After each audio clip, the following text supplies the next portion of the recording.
Саламатсыздарбы? Кушубак күнүңүздөр менен. Байланышты текшерсек, кандай угулуп жатат, кандай көрүнүп жатат. Эгер баары жакшы болсо, биз дагы 1 мүнөт күтөлү. Андан кийин түз эфирибизди баштайбыз.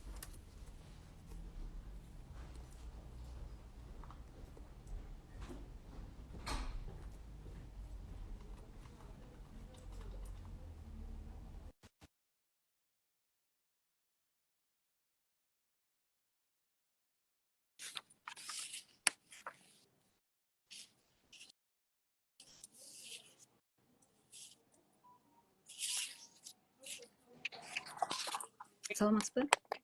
Саламатсызбы. Анда биз өзүбүздүн түз эфирибизди баштайбыз. Биздин коногубуз түз байланышта.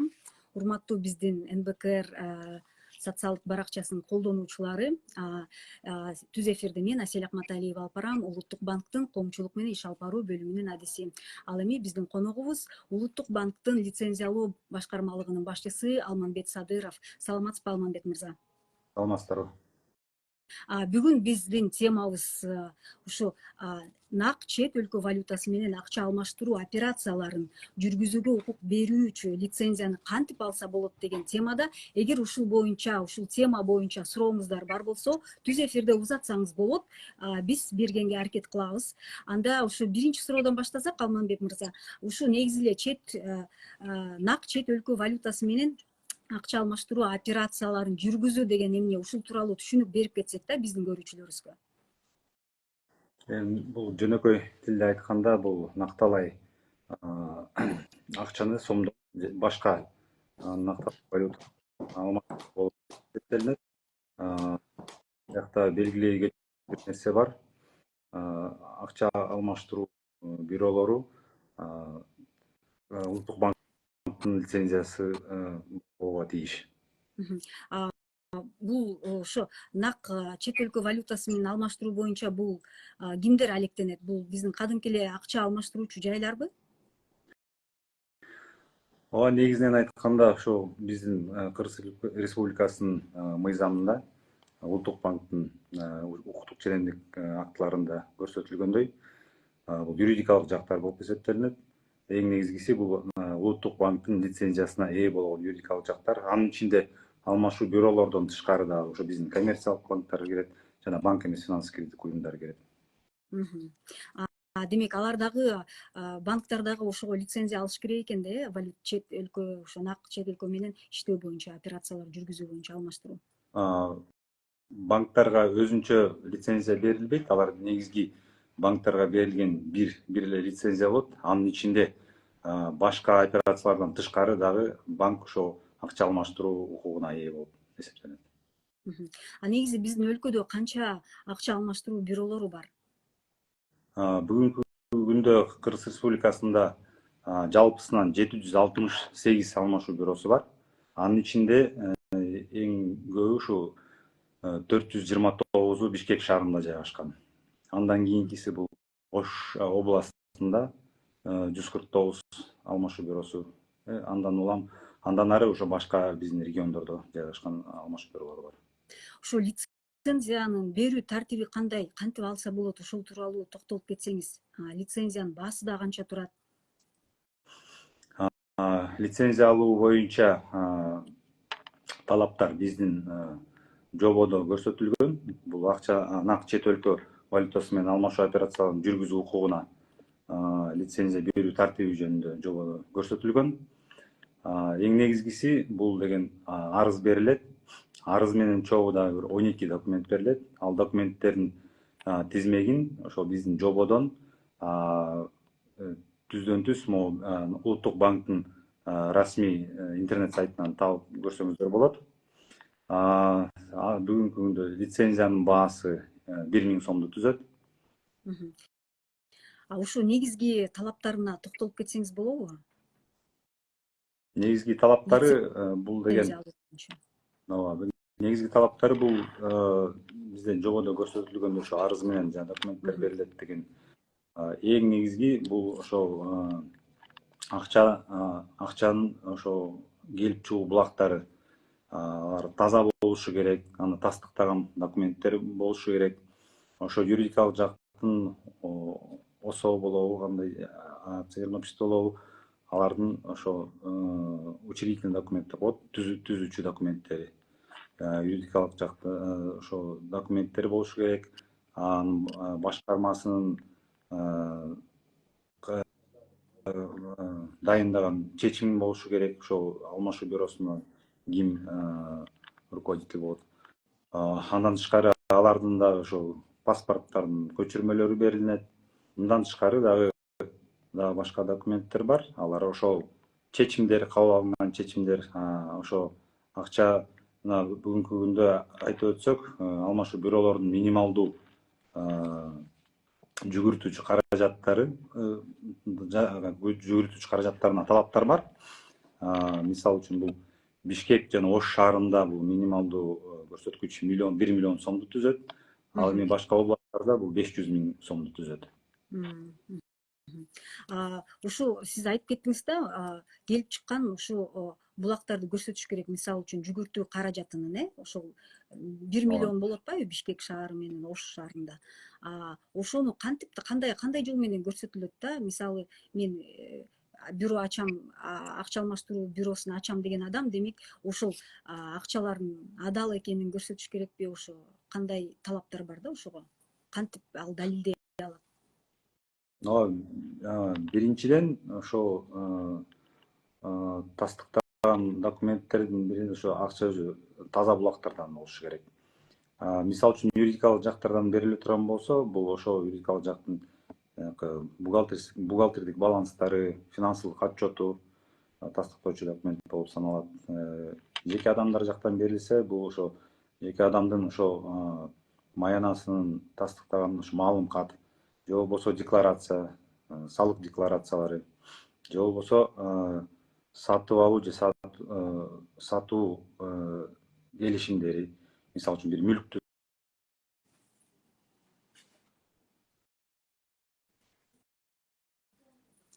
дагы ошо юридикалык жактан тастыкталыш. Демек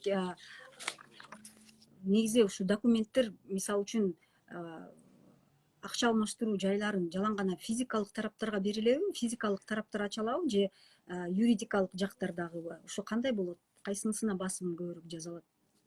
Алмашуу бюросунбу же Алмашуу бюролорун бул юридикалык жак гана ача алат.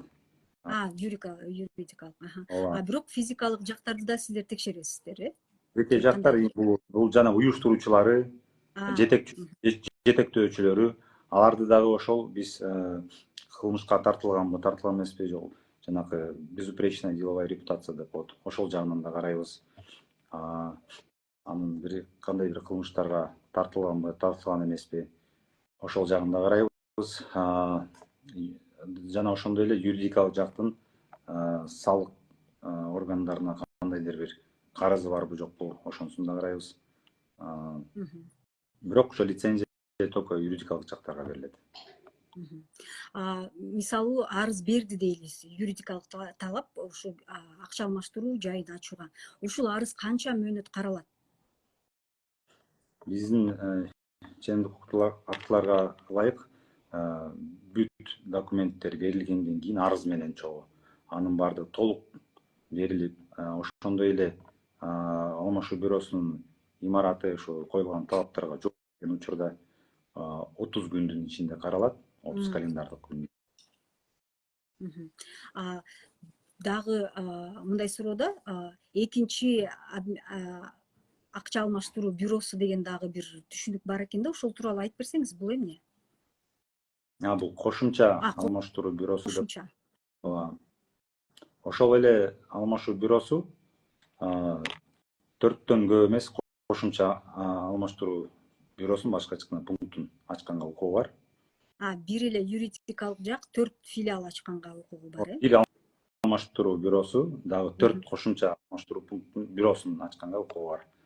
Ал жагынан дагы тиешелүү арыз берилет, анда дагы көрсөтүлгөн документтер берилет.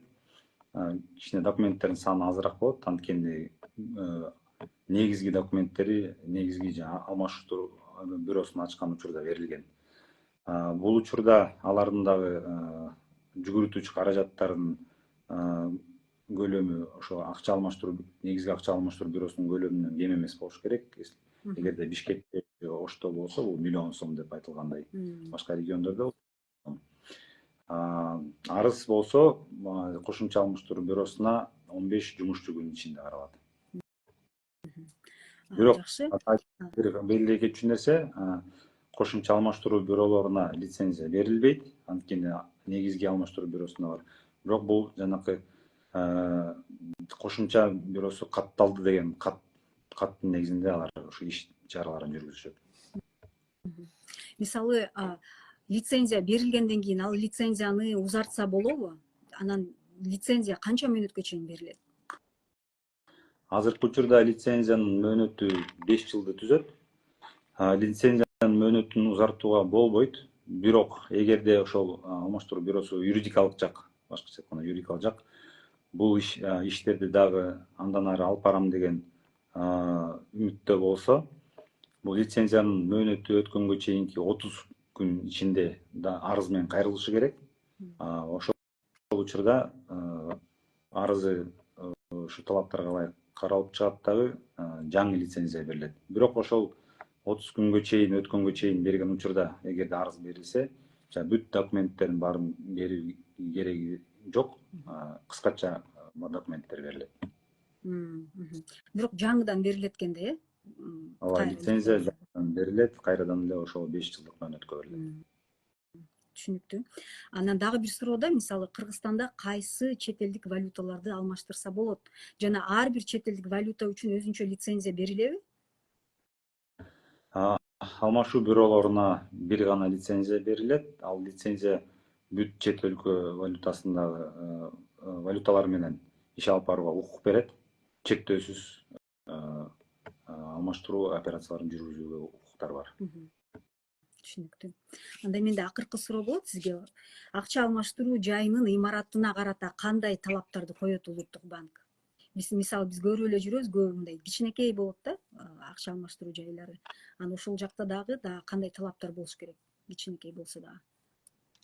Биздин Улуттук банктын ошо ченемдик актыларында да ошо минималдуу талаптар, ошо бөлмөлөрүнө да, ошо имараттарына да койгон талаптар бар.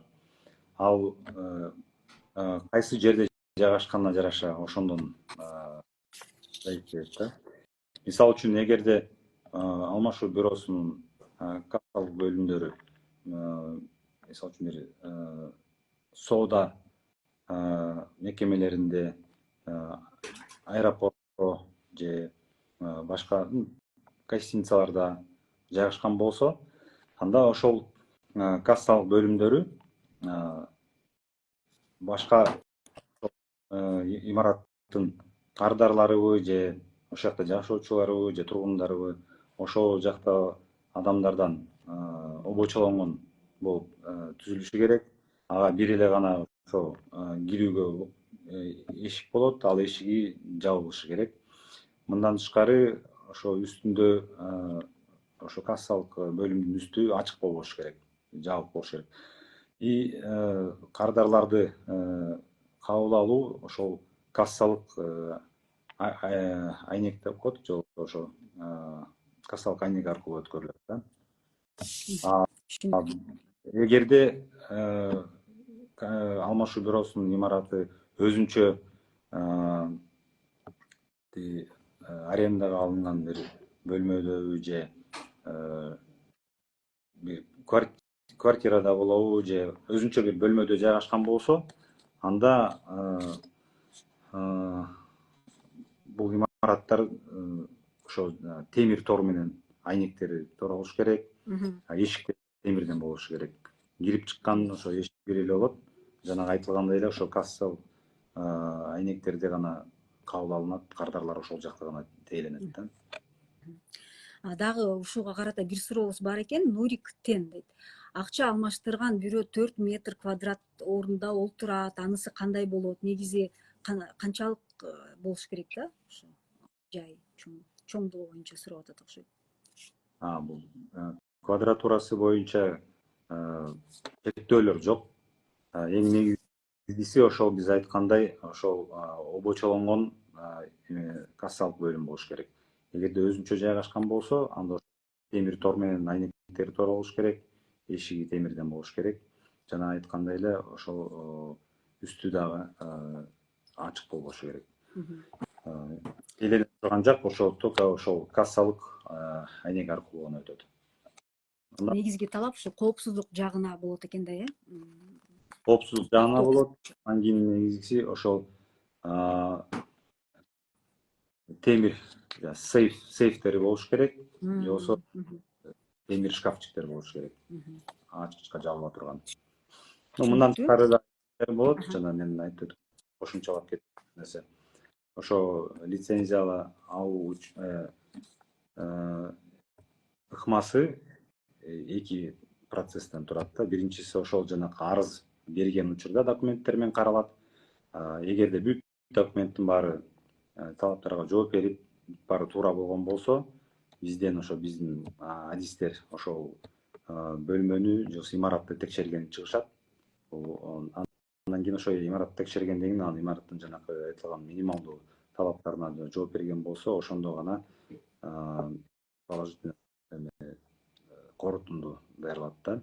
Имараттын эмесинде дагы өзүнчө дагы талаптар бар. Аны дагы ошо биздин сайттан тапсаңар болот. Ал жанакы ошо ККМ болуш керек, детектор валют болуш керек, стенд болуш керек, жанакы мен көрсөткөн ошо курстарды көрсөткөн обязательно лицензия илине турган жери бар болуш керек. Ошол жетектөөчүлөрүнүн ошо аттары ким экендигин тастыктаган ошол документтер болуш керек. Бардык маалыматтар илинип туруш керек экен. Бардык маалыматтар ошол алмашуу бюросуна таандык маалыматтар ачык айкын болушу керек. Кардар, эгер кардардын бир суроосу боло турган болсо, или эгерде кардар мисалы үчүн эгерде анын суроолор болсо, бул деген легалдуубу, легалдуу эмес болсо да лицензиясын көрсөтүш керек да, алар. Эң негизгиси ошол алмашуу бюросунда лицензия болуш керек да, улуттук банк. Лицензия. Эгерде өзүңүздөр көрүп отургандай байкап атсаңыздар керек, улуттук банктын расмий сайтында ушу маалыматтар чыгып калат да. Ушу лицензиясыз иштеген юридикалык, физикалык жактарга айыппул салынды деп. Ооба.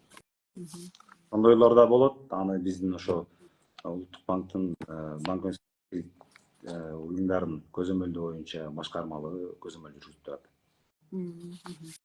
Түшүнүктүү. Анда эмесе бизде башка суроолор жок экен. Анда биз улантабыз, эфирибизди расмий тилде улантсак анда. Уважаемые наши подписчики нашей страницы, мы продолжаем прямой эфир на официальном языке. Я хочу представить нашего гостя Алманбет Садыров, начальник управления лицензирования Нацбанка. И говорим мы на тему, как получить лицензию на право проведения обменных операций с наличной иностранной валютой. Если у вас будут вопросы, вы можете задавать вопросы в процессе эфира. И первый вопрос, наверное, о том, что такое вообще обмен операций с наличной валютой, иностранной валютой. Да, добрый день. Первый вопрос. Это, конечно же, наверное, логично будет это обмен одной валюты на другую иностранную, то есть кыргызского сома на другую иностранную валюту.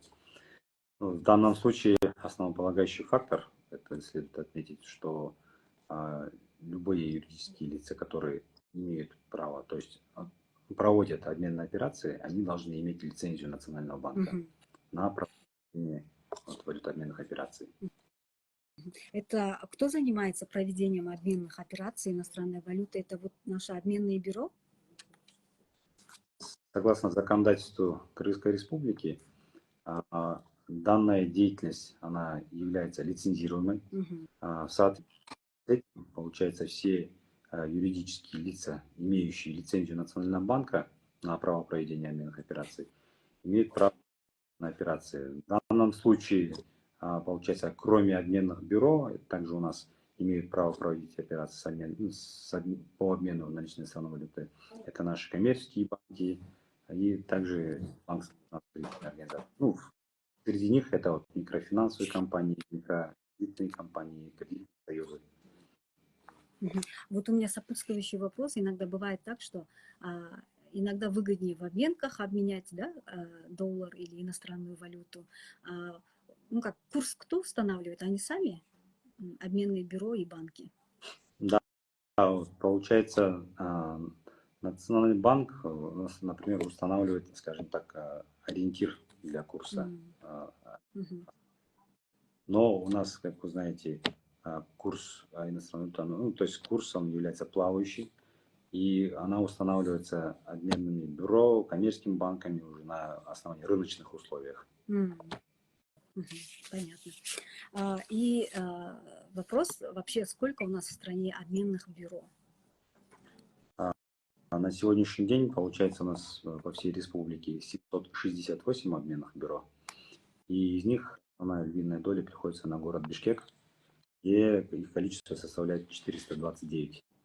А далее идет у нас Ошская область, там 149 обменных бюро, и далее уже по остальным областям по мере убывания.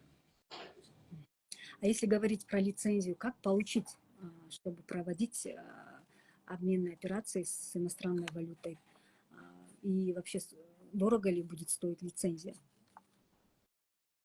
На сегодняшний день получается, ну, то есть отдельным положением по лицензированию, получается, обмена бюро. Там, получается, согласно требованиям подается заявление на получение. Вместе с ним также подается порядка 12 документов. Данные требования, перечень данных документов, то есть наши граждане могут найти на официальном интернет-сайте нашего национального банка, ну, то есть в отдельном разделе, Мгм. которые являются небанковских финансово-кредитных организаций. Ну, основное здесь, наверное, получается, это один момент, который хотел отметить, только юридические лица могут проводить валютные операции. В соответствии с этим, как юридическое лицо, она должна нам предоставить все, ну, то есть учредительную информацию об учредителях, также решение о назначении руководителя обменного бюро и сотрудников, кто там будет работать. В соответствии с этим, получается, в целях вот, идентификации данных лиц необходимо предоставить копии паспортов. Кроме того, все правоустанавливающие документы данного юридического лица. И, конечно же, здесь не стоит забывать о соблюдении требований законодательства по противодействию финансированию терроризма и отмыванию доходов. То есть должно быть назначено ответственное лицо, которое будет взять, скажем так, контроль операций по, ну, то есть валютообменных операций. Соответственно, там заполняется отдельный журнал, по которым, то есть данное лицо ответственно. Также, ну, кроме этого, получается, предоставляется справка с коммерческого банка о наличии денежных средств Мгм. для, то есть подтверждающая наличие оборотных средств для открытия обменного бюро. На сегодняшний день минимальный размер оборотных средств обменного бюро у нас составляет 1 миллион сомов. Это для города Мгм. Бишкек, а для остальных областей составляет 500 тысяч сомов. Мгм. А вот как раз вот про наличие средств, да, оборотных средств, они же должны указать источник их появления, да, вот, а каким образом, какие документы принимаются? Да, это из тоже основополагающих моментов. Источники происхождения денежных средств, они должны быть, то есть, легальными, не от какой-то противоправной деятельности. Мгм. Это В важно, да? качестве подтверждающих документов, например, для юридических, может быть предоставлены бухгалтерские балансы, финансовая отчетность, аудиторское заключение, если данное юридическое лицо подлежит, согласно законодательству, аудиту. Для физических лиц могут быть предоставлены справки о доходах, декларации, налоговые декларации, которые сдаются. Могут быть также предоставлены договоры купли-продажи движимого или недвижимого имущества, или также договоры дарения. Но все документы, они должны быть соответствующим образом, скажем так, подтверждены, то есть легализованы и предоставлены. Мгм. А на какой срок выдается лицензия? И можно ли продлить лицензию? На сегодняшний день срок действия лицензии обменных бюро составляет 5 лет. Мгм. Срок действия лицензии продлевать нельзя, но если данное юридическое лицо по истечении срока действия лицензии намерено дальше продолжать данную операцию по обмену иностранной валюты, то данное юридическое лицо, данному юридическому лицу необходимо за 30 дней до истечения срока лицензии основной подать обратно же новое заявление в Национальный банк с соответствующими документами. Вот. Ну, в данном случае подается уже более короткий перечень, то есть требуется короткий перечень документов, так как при первоначальном получении лицензии, то есть основная часть документов она была предоставлена. Мгм. Как долго рассматривается заявление о получении лицензии и что такое дополнительное обменное бюро? Само заявление рассматривается в 30, то есть срок рассмотрения составляет у нас 30 календарных. Мгм. Но данный срок, она действует после того, когда будут предоставлены вместе с заявлением все необходимые документы, которые удовлетворяют требованиям Национального банка. И кроме этого, если помещение обменного бюро соответствует нашим требованиям. То есть в данном случае хотелось бы чуть более шире рассказать о получении лицензии обменного бюро. Она состоит, получается, из двух этапов. Первый этап – это подача заявления с необходимым перечнем документов. Мгм. После того, как все документы будут рассмотрены и предоставлены, и они будут соответствовать нашим требованиям, идет второй этап. Это наши сотрудники выезжают уже на место нахождения самого обменного бюро для проверки соответствия помещения нашим требованиям. И в случае соответствия самого помещения по техукрепленности и требованиям уже готовится соответствующее заключение. Мгм. Мгм. И у меня еще такой вопрос, а какие иностранные валюты можно обменять в Кыргызстане? И на каждую валюту дается отдельная лицензия или все в одном? Да, у нас выдается одна лицензия для проведения валютообменных операций со всеми валютами без ограничений. Мгм. И Понятно. получается, И у меня последний вопрос к вам. Какие требования, да, к помещению обменного бюро у Нацбанка? согласно нашим нормативным правовым актам, выставлены минимальные требования тоже для помещения обменного бюро. Например, если помещение обменных бюро, скажем так, кассовые узлы, они находятся в каких-то торговых организациях, в гостиницах, в аэропорту, то в данном случае кассовые помещения данных обменных бюро должны быть изолированы от посетителей, клиентов, вот этих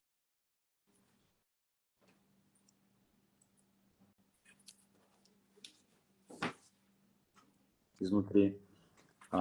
Также верх самого помещения кассового узла он должен быть тоже закрыт. Не допускается, чтобы там был какой-то проем, или, ну, то есть открытое как бы это, да, открытый верх. То есть, и обслуживание клиентов проводится только через то есть кассовое окно. Мгм. А то, что он маленький, это не так критично, да?